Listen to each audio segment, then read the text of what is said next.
시작하겠습니다.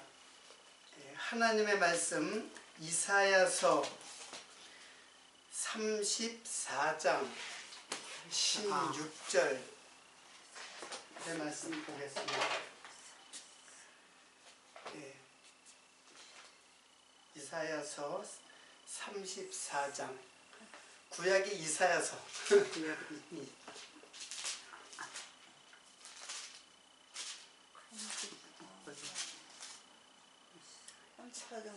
16절 이게 사라고 그랬는데 이게 이사야서예요.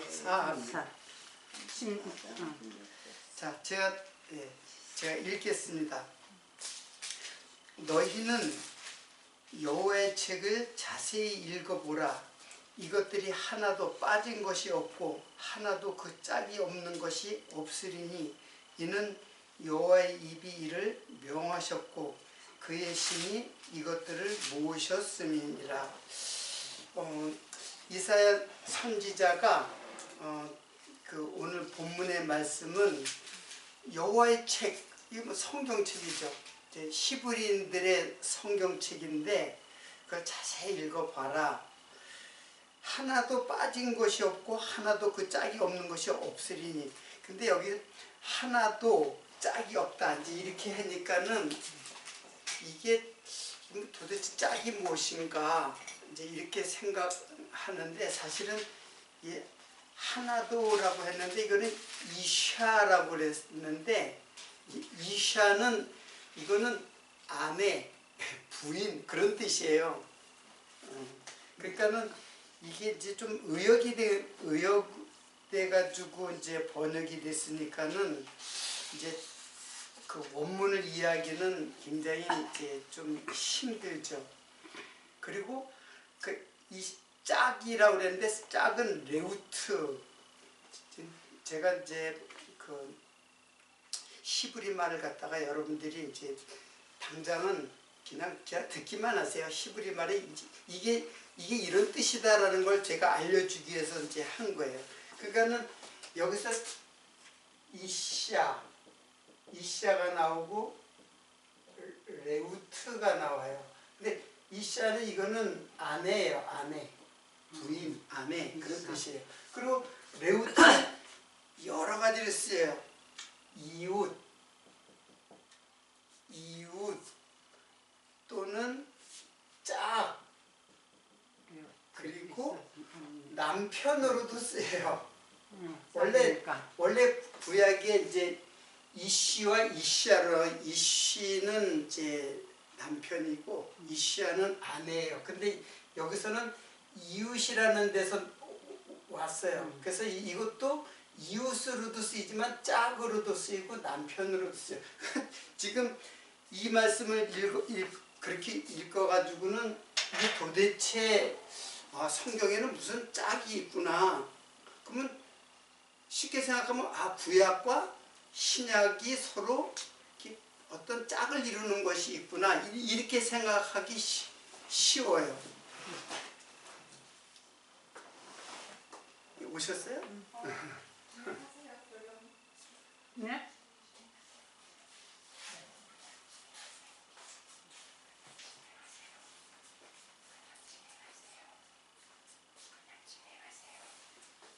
네.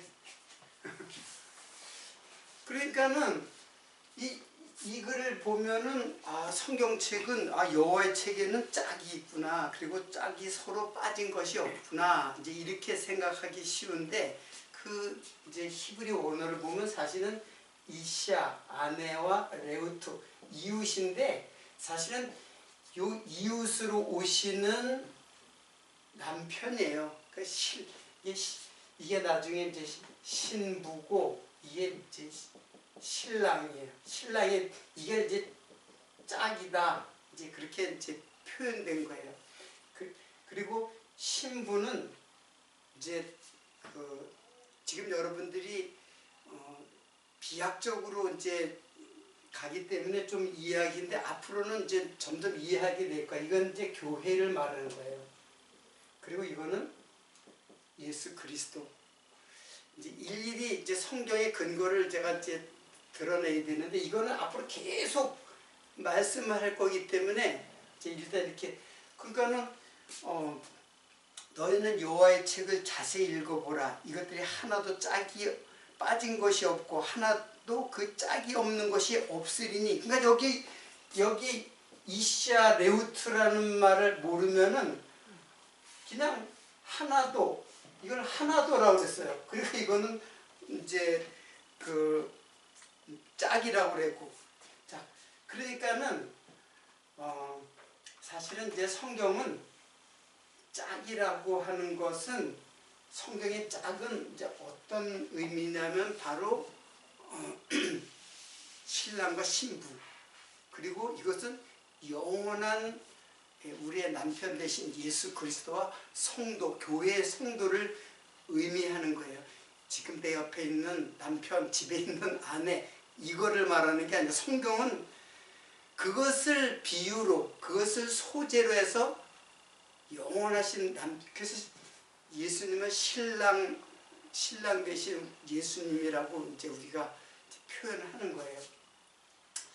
자, 오늘 이 말씀을 통해서 결국 성경이라는 건 제가 성경을 어떻게 제가 성경의 구도를 갖다가 예수 그리스도 중심으로 해서 이것을 언약과 성취의 구도라고 러프하게 이제 이 구도를 잡았어요. 근데 이것은 예언이고 예언이에요. 예언.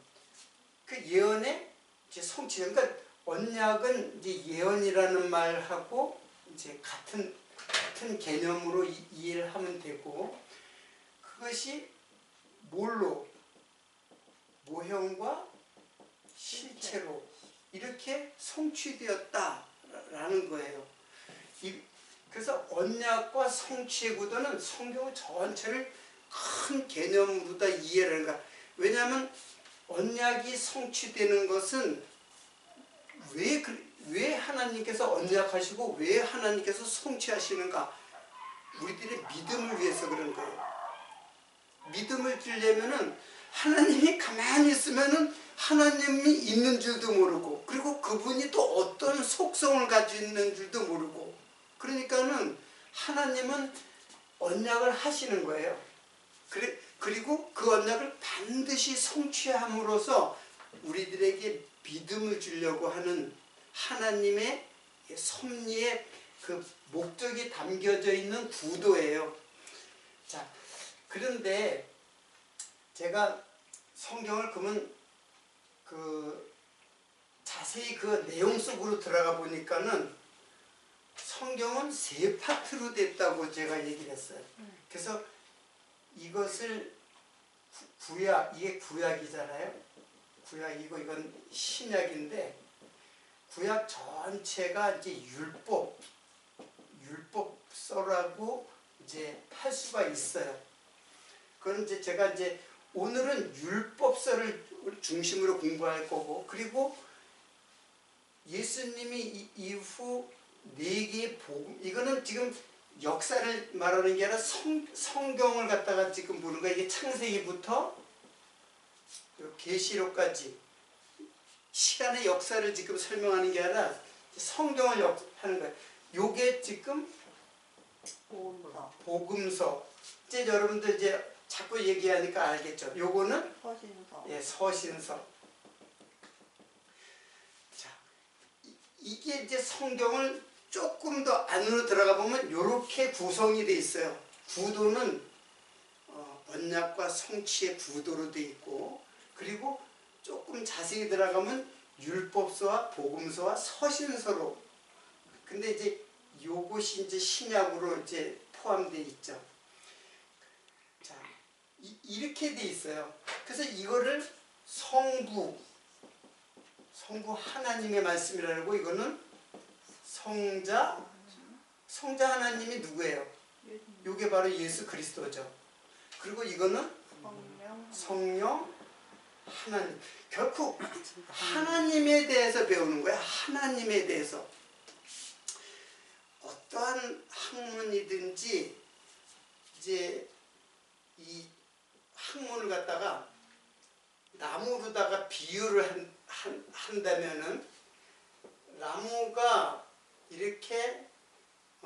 이렇게 돼 있잖아요. 그리고 여기에 또 이렇게 가지가 이렇게 있고 이렇게 가지가 막 나고 또 가지에 가지 나고 해서 전체가 이렇게 나무를 이룬단 말이에요.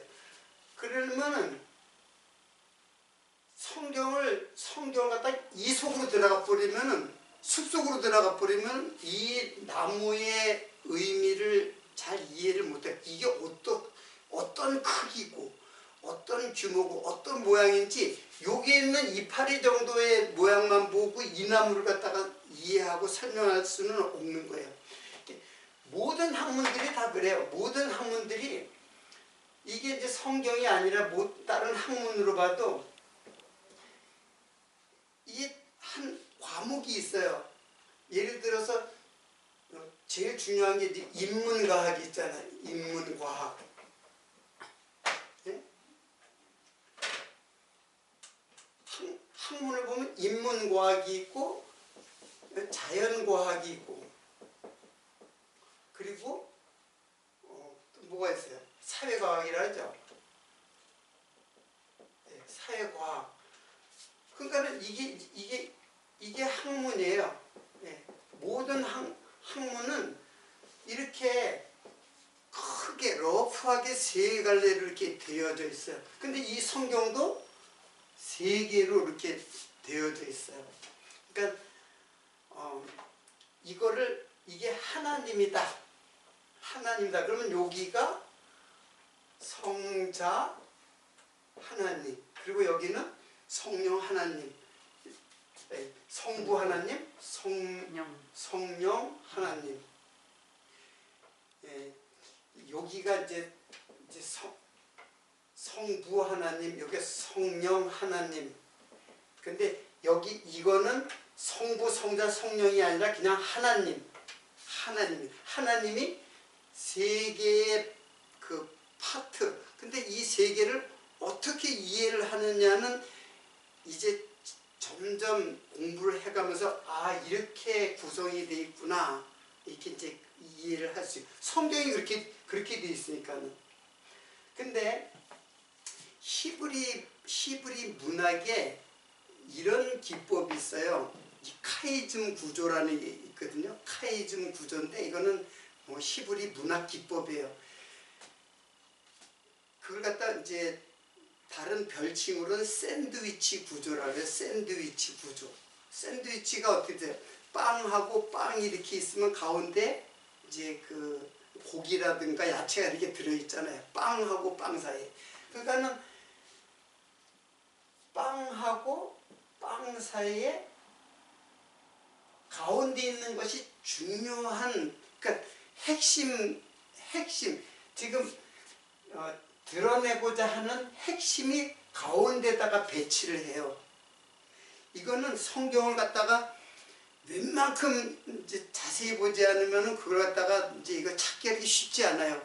이렇게 성경을 읽다 보면 어떤 문단이 이렇게 나오다가 갑자기 뜬금없이 다른 사건이 전개돼요. 그리고 이 사건을 마무리하는 것 같은 그런 구조로 되어 있는 게 많이 있어요. 실제로 이제 성경을 제가 이제 강론을 하면서 이제 그런 내용을 이제 예를 이제 들어볼 텐데, 근데 성경 전체가 또 그렇게 돼 있어요. 성부 하나님, 성령 하나님. 이거는 영이에요. 영이에요. 그리고 이분이에요, 사실은. 근데 육체로 어떻게 해요? 그 하나님이 육체로 왔어요, 육체를. 그래서 우리들에게는 이분은 도저히 이해도 감지도 깨달을 수 없는 분이에요. 아무리 설명을 해도 몰라요. 이거는 짐승한테 야, 너 어디다가 오줌 싸, 너 바깥에 나가서 용변 봐, 이런 얘기 암만 해봐도 걔가 그걸 알아듣지를 못해요. 그것하고 방불한 거예요. 인간은 어때요? 이걸로 구성되어 있잖아요. 그렇기 때문에 이거를 깨달을 수 없어요. 그래서 요걸 깨달아야지만 돼요. 여기를 깨달아야 하나님을 깨닫는 거예요. 그러니까 이분이 세 분이 아니고 세 분이 아니에요. 한 분이에요. 한 분인데 한 분이신데 그래서 삼위일체라는 말이 나온 거예요. 그러니까 이게 하나님의 본체예요. 본체. 본체라는 말이 이제 그 헬라 말을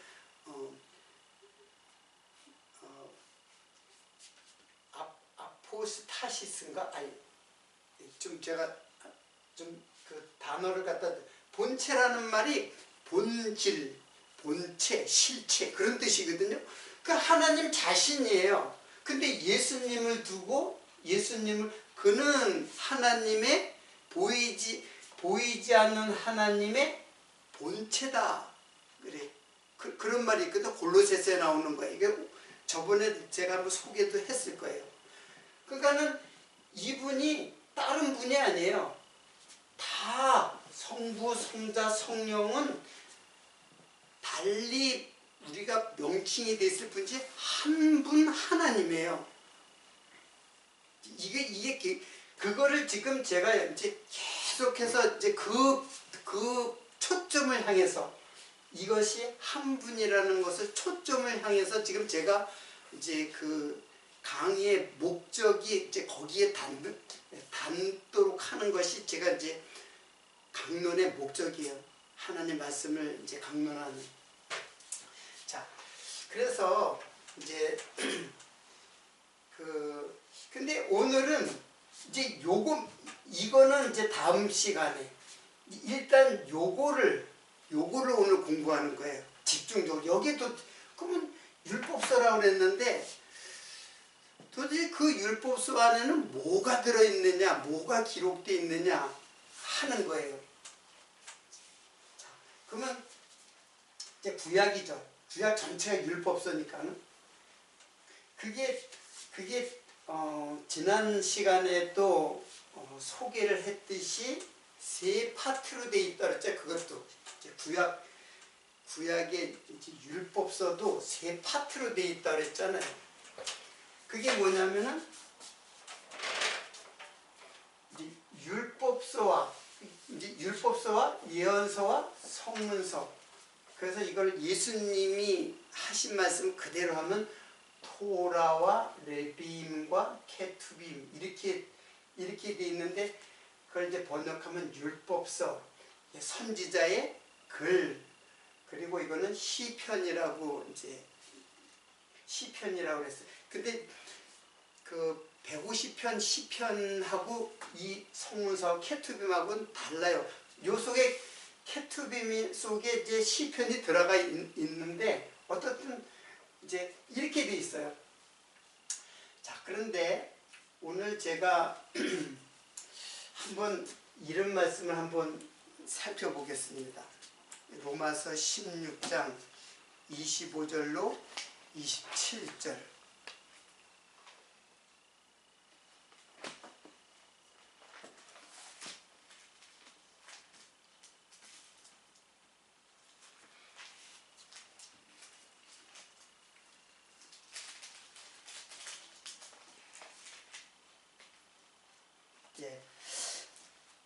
제가 읽겠습니다. 나의 복음과 예수 그리스도를 전파함은, 여기서 나의 복음, 이거는 이제 로마서는 이제 바울이 쓴 글이에요. 그러니까 바울이 내가 전하는 복음이라는 뜻이에요. 복음. 그리고 예수 그리스도를 전파함은 영세전부터 감추었다가 이제는 나타내신 바 되었으며 영원하신 하나님의 명, 하나님의 명, 하나님의 명, 그리고 이거는 하나님의 명령이라는 뜻이죠. 명이라는 거는 쫓아 선지자의 글로, 여기에 뭐가 또 나와요? 선지자의 글로,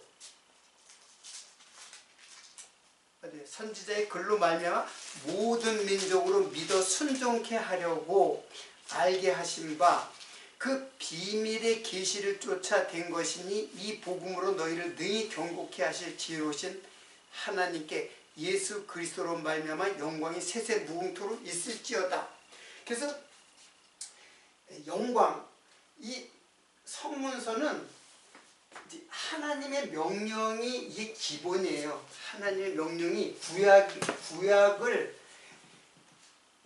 구약의 세 파트라 했잖아. 지금 구약이 이제 창세기부터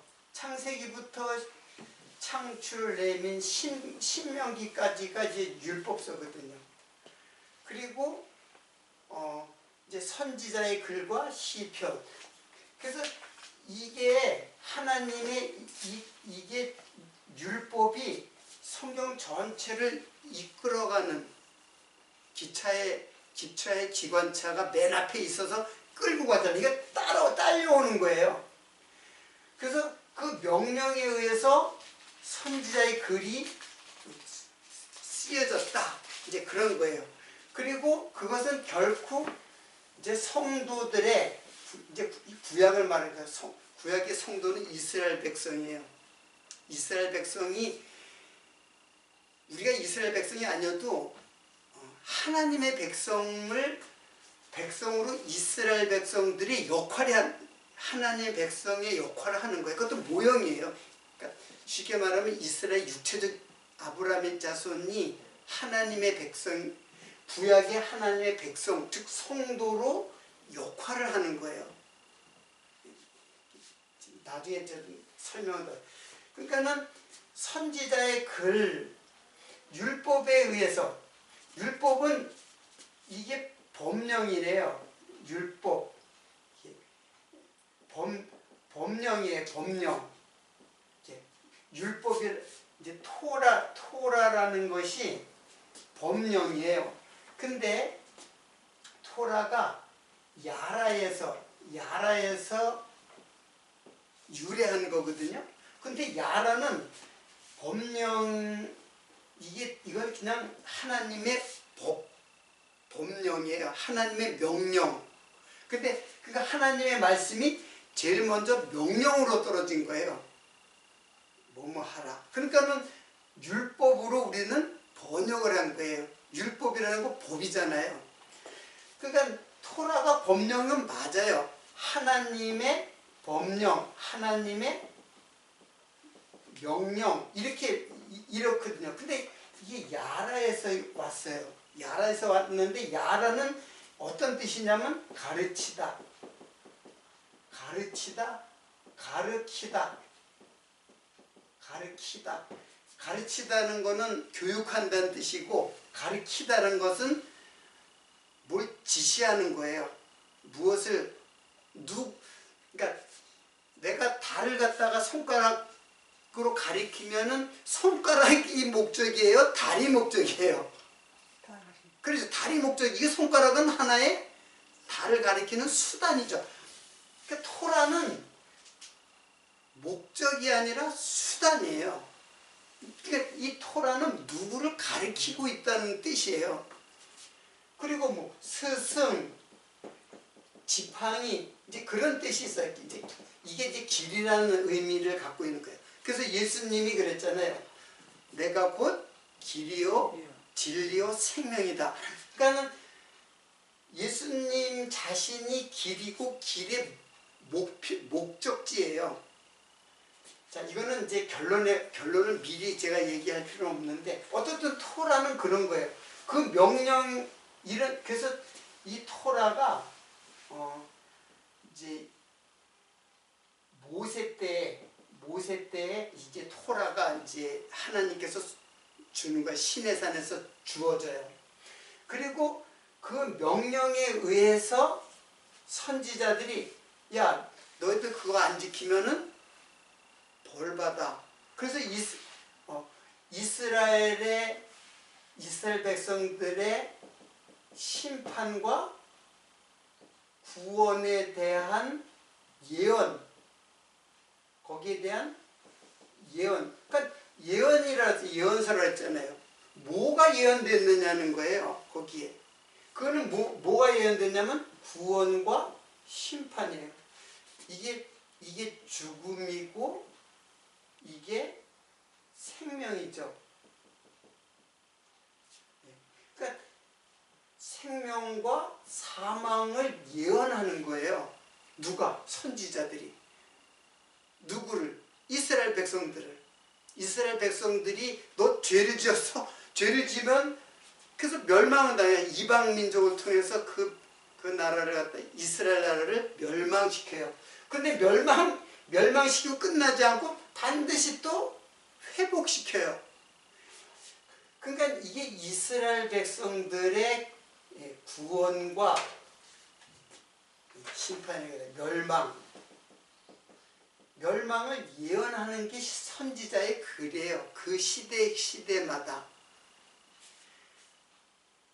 그리고 케투빔 시편은 뭐냐면은 이스라엘 백성들이 그때마다 하나님께 기도하고 멸망받아서 이제 나라가 망했으니까 하나님께 울부짖고 부르짖고 기도하고 그리고 또 회복했을 때 하나님에 대한 찬양 이런 것들이 여기에 그러니까 이 역사 섭리 속에서 진행된 이 구원과 멸망에 대한 하나님께 드리는 기도, 찬양 그게 시편이라고 한 그거는 메시아의 예언시예요. 예언시. 그러니까 메시아를 갖다가 예언하는 거지 이스라엘 백성들의 멸망과 그 심판을 갖다가 그거는 소재예요. 소재. 이렇게 그래서 그걸 우리는 뭐라는 게 모형이라는 거예요. 모형. 이거는 모형이에요. 결국 누구에 대한 모형이냐면 실체 대신 메시아가 누구예요? 예수 그리스도잖아요. 메시아에 대한 예언을 하는 거예요. 그걸 갖다가 성경을 봐요. 예수님은 하나도 없어요. 예수님은 하나도 없고 그냥 이스라엘 백성들이 멸망하고 왜? 율법을 범해가지고 죄를 지어서 멸망하고 그리고 하나님이 구원해요. 아무런 적 없이 구원해요. 근데 구원할 때 항상 어떤 그 중보자가 있어요. 중보자가 있어가지고 이제 구원을 해요. 그것을 예언하는 것이 바로 선지자의 글이에요. 이사야서부터 시작해서 이사야, 예레미야, 에스겔, 호세아, 다니엘 뭐 이런 여러 선지자들의 글들이 다 이렇게 돼 있어요. 그래서 그 내용을 보면은 망했다, 망하고 망하는 데서 끝나지 않아요. 항상 망하게 했다, 흥하게 다시 회복을 시켜줘요. 그리고 흩으셨다가 또 모으셔요. 흩으심과 모으심. 이게 망한 것과 흥한 것이고 흩으심과 모으심이에요. 그리고 무너뜨리고 세우고 이게 뭐예요? 이게 이제 선지자들의 글의 내용이 바로 이래요. 다 이래요. 누가? 이스라엘 백성. 이스라엘 백성이 다 이렇게 이제 나중에는 이제 백성이 국가가 되죠. 국가가 돼가지고 다윗 때 이제 국가가 되는데 국가가 망하고 흥하고 백성들이 흩어졌다가 망하면은 침략 예를 들어 바벨론이 이제 유다를 멸망시켰잖아요. 그러면 그냥 놔두지 않고 다 흩어버려요. 거기를 살지 못하고 다 흩어버려요. 그게 이제 이제 제국자들이 그 정체성을 갖다가 그 민족의 정체성을 아주 뿌리를 갖다가 다 이제 말살시키는 정책이죠. 그 고대 국가들의 그 제국들의 특성이에요. 다시금 부흥운동이 일어나면 그 지역에서 살아야지 거기서 살던 데가 좋잖아요. 그 살던 데가 좋으니까 그걸 다시 부흥하려고 서로 협력을 해가지고 힘을 모아가지고 대항을 한단 말이에요. 그러니까 아예 그 씨를 갖다가 다 흩어버려요. 그래서 바벨론으로 다 끌려가요. 유다가 멸망할 때 시드기야 왕인데 왕이 보는 앞에서 아들들을 다 죽여 10명을 다 죽여버리고 시드기야는 눈이나 뽑히고 백성들은 다 쇠사슬에 묶여가지고 먼 바벨론까지 유다에서 바벨론까지 예루살렘에서 바벨론까지 끌려가요. 다 그렇게 비참해요. 근데 이스라엘 백성들만 망하는 게 아니라 모두 또 무너질까요? 그 여러분이 한번 대답해 보세요. 이스라엘 백성들의 나라가 국가가 무너지는 것뿐만 아니라 함께 무너지는 게 있어요. 그게 뭘까요? 생각해 봐요. 네, 예루살렘 성전이에요. 이스라엘 백성들은 예루살렘 성전과 운명을 같이 하는 민족이에요. 그러니까 백성이 멸망할 때 바벨론이 성전을 완전히 회파시켜버려야지. 불태가지고 완전히 잿더미가 만들어져요. 그런데 이제 그 역사를 보면은 그 바벨론이 유다를 멸망시켰는데 바벨론 국가가 또 다음에 페르시아에서 멸망되거든요. 그래서 페르시아 왕이 야 너희들 백성들 너희들 고국으로 돌아가. 다 자기 고국으로 돌아가도록 해요. 그래서 나라가 이렇게 해요. 무너졌던 나라가 이제 세워지죠. 나라가 세워져요. 근데 나라가 세워질 때 모두 세워져요. 부서졌던 성전을 다시 재건을 해요. 자, 이런 역사 섭리가 있는데 지금 이거는 그러니까 망하고 흥하고 이게 뭐야? 이게 사망이고 이게 생명이잖아요. 근데 이스라엘 백성들이 망하고 다시 그러니까 죽었다가 살아나는 거예요. 이게 죽었다가 살아나는 것을 지금 역사 섭리를 통해서 말씀해 주고 그걸 선지자들이 다 예언을 해요. 그래서 예언사라고 하는 거예요. 근데 이게 중요한 게 아니라 이게 중요한 거예요. 백성이 멸망할 때 성전도 다 불타버려요. 그게 하나님의 역사 섭리예요. 그러니까 바벨론 이제 예를 들어서 바벨론을 제가 이제 예를 들었는데 바벨론에서 멸망했다가 다시 고국으로 돌아오는데 나라를 세우는데 제일 먼저 이것부터 세워요. 성전부터 재건을 해요. 그래서 무너진 성전을 다시 이제 쌓아요. 그래서 솔로몬이 제일 먼저 성전을 지었는데 그 뒤에 스룹바벨이라는 사람이 다시 이제 스룹바벨을 중심으로 다시 성전을 다시 재건해요.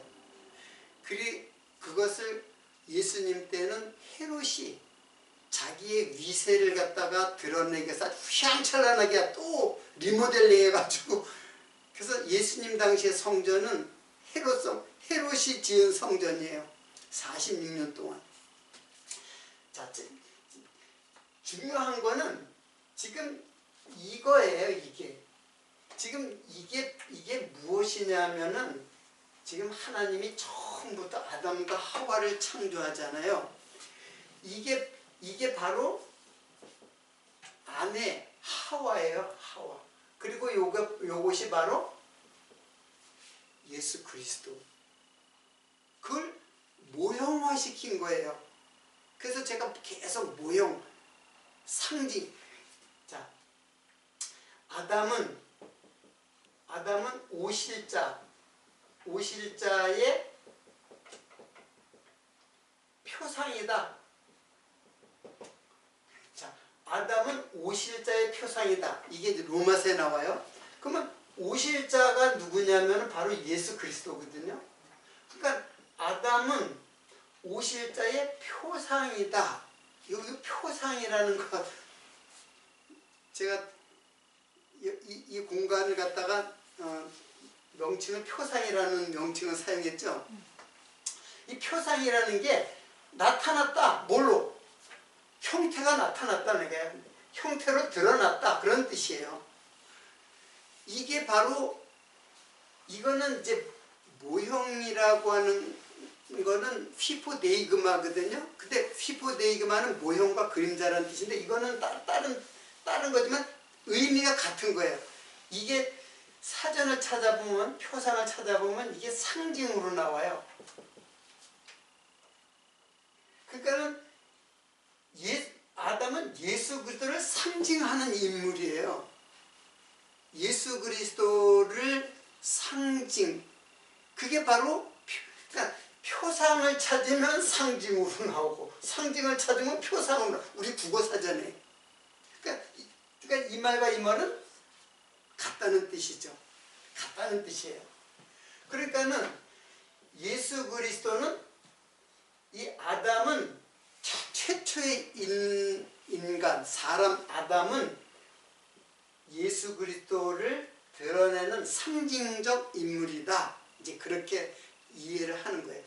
근데 이것을 신학적으로는 뭐라 하냐면 표상이라는 말도 쓰고 예표라는 말도 써요. 예표. 예표는 이렇게 쓰잖아요.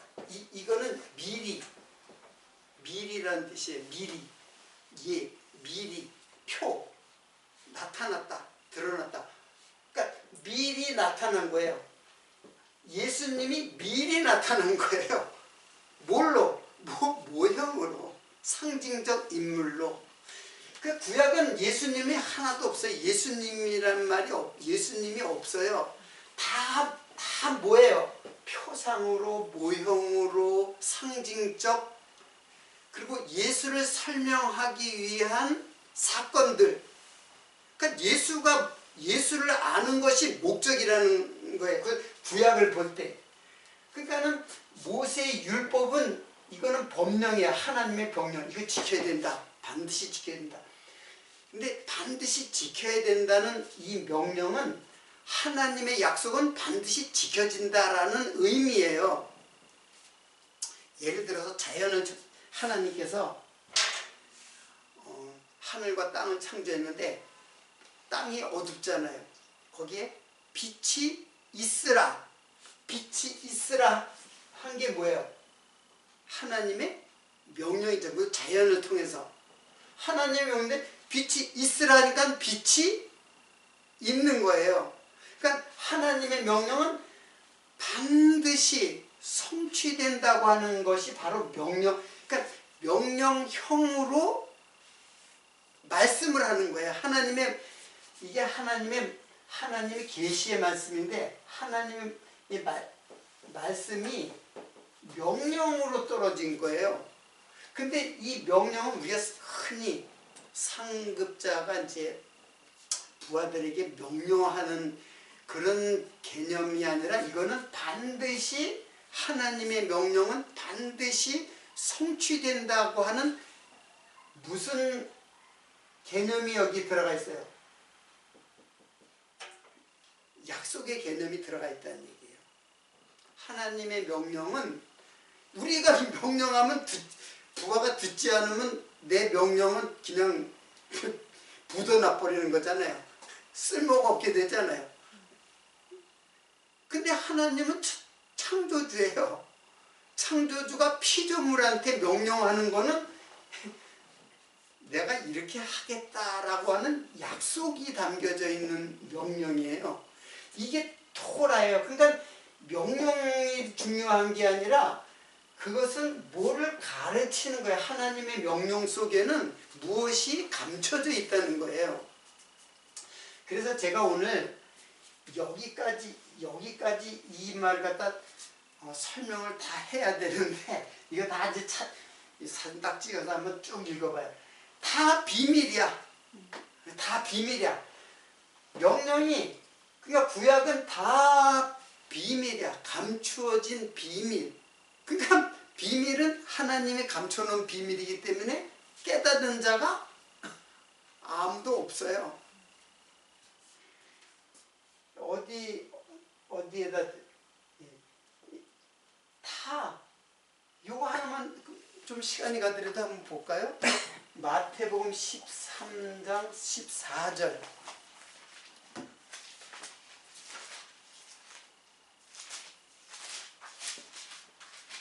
오늘 다 찾아보지 못하고 그냥 이제 13장 14절. 예, 제가 읽겠습니다. 이사야의 예언이 저희에게 일렀으되 너희가 듣기는 들어도 깨닫지 못할 것이요 보기는 보아도 알지 못하리라. 이 백성들의 마음이 완악하여져서 그 귀는 듣기에 둔하고 눈은 감았으니 이는 눈으로 보고 귀로 듣고 마음으로 깨달아 돌이켜 내게 고침을 받을까 두려워함이라. 이게 무슨 뜻이에요? 자세히 읽어보면 너희는 듣기는 들어도 깨닫지 못하고 보기는 보아도 알지 못하리라. 백성들의 마음이 완악하여져서 귀로는 듣기에 둔하고 눈을 감았으니 눈으로 보고 귀로 듣고 마음으로 깨달아 돌이켜 내게 고침을 받을까 두려워한다. 이 하나님의 말씀이 이사야를 통해서 예언하는 말씀이에요. 너희들 못 듣는다. 아무리 보아도 못 깨닫고 다 말해도 아무리 하나님의 말씀을 갖다가 해도 못 깨닫는다. 못 듣고 못 보고 못 깨닫는다. 오히려 마음으로 깨닫고 와서 내게 고침을 받을까 내가 두려워한다고 그래요. 그러니까 이거는 하나님의 의지가 담겨져 있는 말이에요. 못 듣게 하려고 하는, 못 듣게 한, 그래서 이게 감추어진 거예요.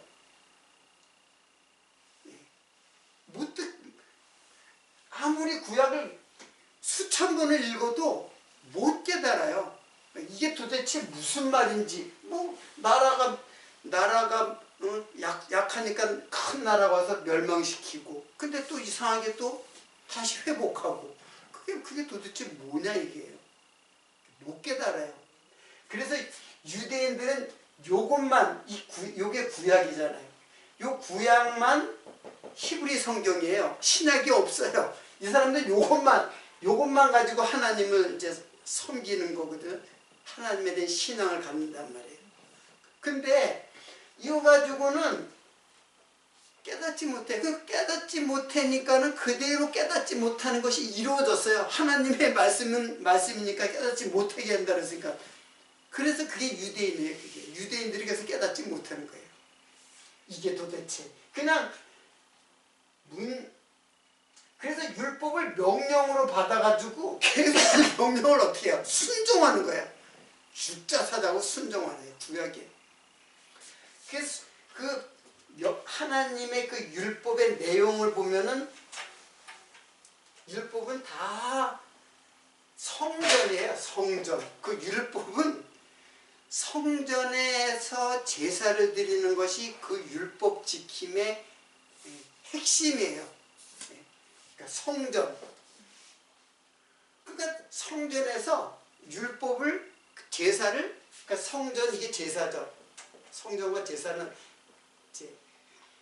이게 규례 속에 율법의 규례 속에 성막 규례가 있고, 그리고 제사장 규례가 있고, 그리고 제물 규례가 있어요. 그러니까 이게 뭐예요? 이게 제사예요. 제사 지내는 처소, 그리고 제사장이 그거를 집행하죠. 제사장이. 그리고 반드시 제물이 있어요. 그러니까 제사의 3요소에 이거는 반드시 성막이 있어야 되고, 그러니까 아무 데나 성전을 지으면 그러니까 아무 데나 제사를 지내면 안 돼요. 또 아무나 이게 대제사장이 이제 대표되는 대제사장이 이걸 총괄하잖아요. 제사를. 그러니까 대제사장이 제사를 지내지 아무나 그래서 대제사장이 1년에 한 번 들어가는 그 지성소에 다른 사람이 들어가면 죽어요. 즉시 죽어요. 제사장도 발에 끈을 묶고 들어가야 돼요. 그 정도로 엄미한, 이 제사가 엄미한 거예요. 율법으로 명령했기 때문에. 그리고 반드시 제물이야. 아무거나 이제 다리를 전다거나 짐승 제물이 다리를 전다거나 눈이 멀다거나 점이 있다거나 이런 걸로 드리면은 여기에 지성소 그거 가지고 들어가면 죽어요. 그러니까 반드시 이걸 절대적으로 지켜야지만 가능한 거예요. 자, 그런데 그러니까 구약의 제사를 통해 가지고 이제 하나님께서는 율법을 명령을 하셨는데 이걸 그대로 지키는 거야. 이게 성막이 성전이잖아요. 이거는 이제 그 광야에서는 성막이지만 이제 그 가나안 땅에 들어가면 이제 성전을 지어 똑같은 모형으로 성전을 지어요. 그 식양은 똑같이. 이게 성전이에요. 성전이나 성막이랑 똑같은 건데 이거는 너희가 이걸 회막이라고도 해요. 회막. 이 회막이라는 거는 모인다는 뜻이거든요. 만난다는 뜻이에요. 그리고 이제 막 장소. 그럼 누가 만나느냐? 이게 바로 하나님과 백성이 만나는 장소예요. 그리고 대제사장은 내가 백성 중에서 한 지파를 정해서 그 지파의 대표자 이제 모세 때 아론이거든요. 아론 대제사장과 만나겠다. 백성을 만나는데 직접 다이렉트로 만나지 않겠다. 그러니까 아무 데서나 만나지 않겠다. 아무하고나 만나지 않겠다. 꼭 대제사장하고 만나겠다. 그래서 요 사람 요게 중보자예요. 중보자. 하나님과 백성 사이를 중보하는, 보증하는 자다. 그리고 반드시 제물을 가져와야 된다. 그냥 빈손을 가져오면 피를 가져와야지 빈손으로 오면은 또 죽어요. 그러니까 그 지성소에 들어가면은 이 모든 거를 철저하게 예를 갖추지 못하면 죽임을 당하는 데가 이 성막의 그 지성소예요. 그러니까 도대체 이걸 요렇게 지켜야만 되는 것인가? 지금 그걸 지키는 사람이 어디 있어요? 이스라엘이 왜 자꾸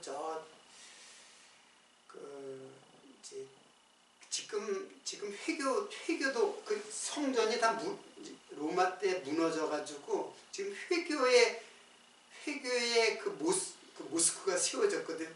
회당이 그거 차지하려고 애를 써요.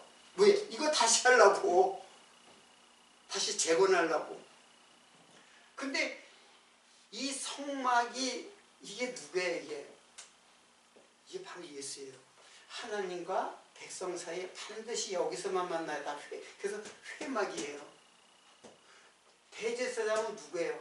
하나님과 백성 사이에 중보자 대신 예수 그리스도. 제물 두말할 것도 없이 영원한 제사의 제물이 되신 예수 그리스도. 예수로 깨달아야 되는데 이거를 지금 지키겠다는 거야.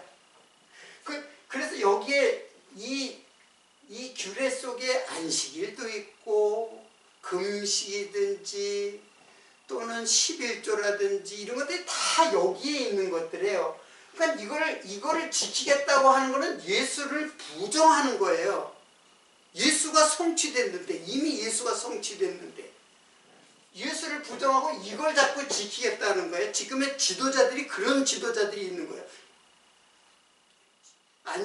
안식일은 원래 토요일이에요. 토요일이 안식일이에요.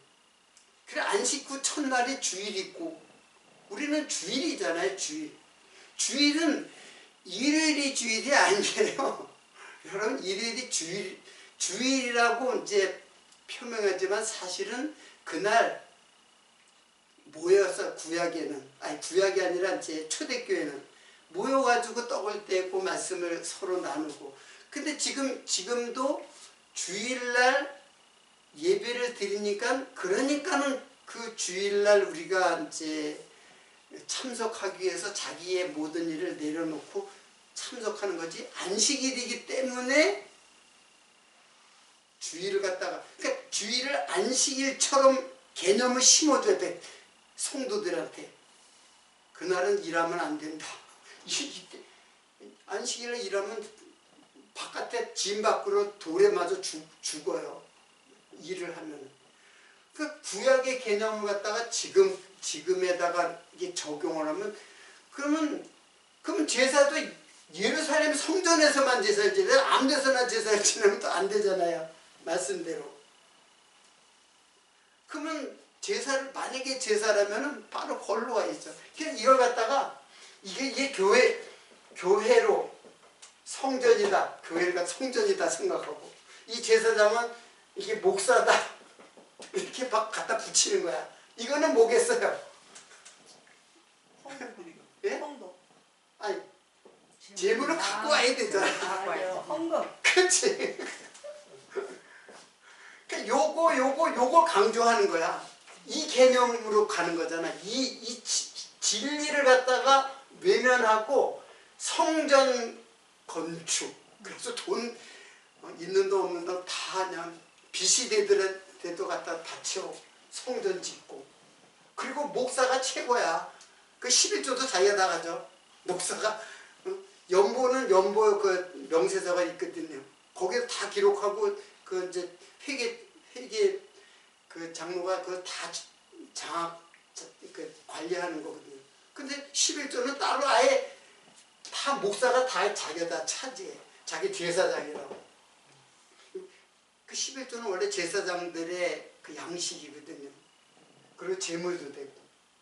그리고 피를 꼭 가져와야 된다. 그러니까 빈손으로 오면 안 된다. 그래서 헌금 가져오더라고.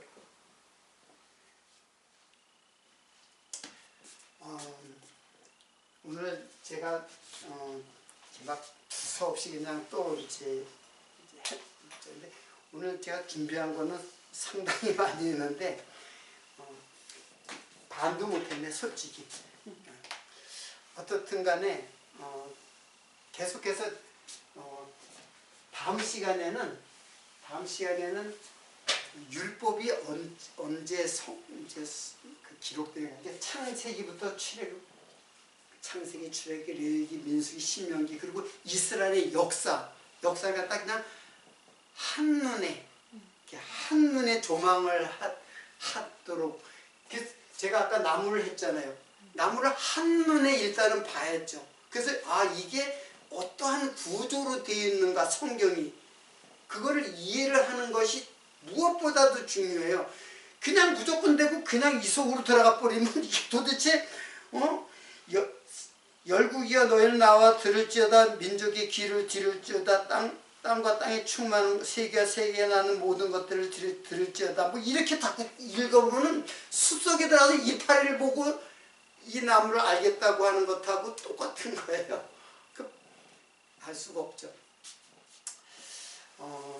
오늘 그래서 이게 감추인 비밀이에요. 자세히 봐도 모르고, 문장을 봐도 모르고, 전체를 업하게 봐도 몰라요. 결론적으로 얘기하지만 이거는 성령 하나님이 이해를 시켜줘야지. 그래서 가르치는 스승이 따로 있는 거예요. 그래야지 토라가 이게 도대체 누구를 집중해서 조명해 주는가를 이제 깨닫게 되는 거죠.